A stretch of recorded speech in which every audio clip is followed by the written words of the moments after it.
ತಿಪಟೂರು ತಾಲೂಕಿನ ಹೊನ್ನವಳ್ಳಿ ಹೋಬಳಿಯ ಕನ್ನಡ ಭಾರತಿ ಪ್ರೌಢಶಾಲಾ ಮಕ್ಕಳಿಗೆ ಶ್ರೀ ಕ್ಷೇತ್ರ ಧರ್ಮಸ್ಥಳ ಗ್ರಾಮೀಣಾಭಿವೃದ್ಧಿ ಯೋಜನೆಯ ವತಿಯಿಂದ ಬೆಂಚು ಡೆಸ್ಕ್ಗಳನ್ನು ನೀಡಲಾಯಿತು.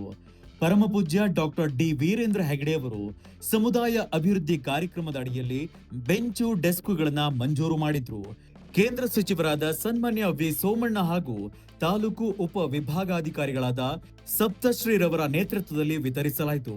ಕಾರ್ಯಕ್ರಮವನ್ನ ಉದ್ದೇಶಿಸಿ ಮಾತನಾಡಿದ ಸಚಿವರು, ಪರಮಪೂಜ್ಯ ಡಾಕ್ಟರ್ ಜಿ ವೀರೇಂದ್ರ ಹೆಗಡೆ ಅವರು ಸರ್ಕಾರದ ಕಾರ್ಯಕ್ರಮಗಳೊಟ್ಟಿಗೆ ಧರ್ಮಸ್ಥಳ ಗ್ರಾಮೀಣಾಭಿವೃದ್ಧಿ ಯೋಜನೆಯು ರಾಜ್ಯದ ಸರ್ವತೋಮುಖ ಅಭಿವೃದ್ಧಿಗೆ ಹಗಲಿರುಳು ಶ್ರಮಿಸುತ್ತಿದೆ.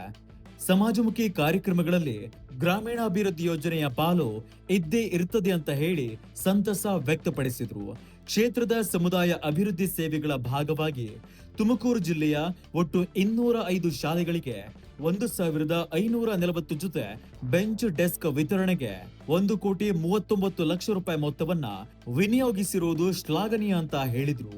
ಈ ದಿನ ತಾಲೂಕಿನ ಹೊನ್ನವಳ್ಳಿ ಗ್ರಾಮದ ಕನ್ನಡ ಭಾರತಿ ಪ್ರೌಢಶಾಲೆಗೆ 10 ಜೊತೆ ಬೆಂಚ್ ಡೆಸ್ಕ್ಗಳು ದೊರೆತಿದ್ದು, ಇವುಗಳ ಸದುಪಯೋಗವನ್ನ ಈಗಿನ ಹಾಗೂ ಮುಂದಿನ ಪೀಳಿಗೆಯ ಶಾಲಾ ಮಕ್ಕಳು ಪಡೆದುಕೊಳ್ಳುವಂತೆ ತಿಳಿಸಿದ್ರು.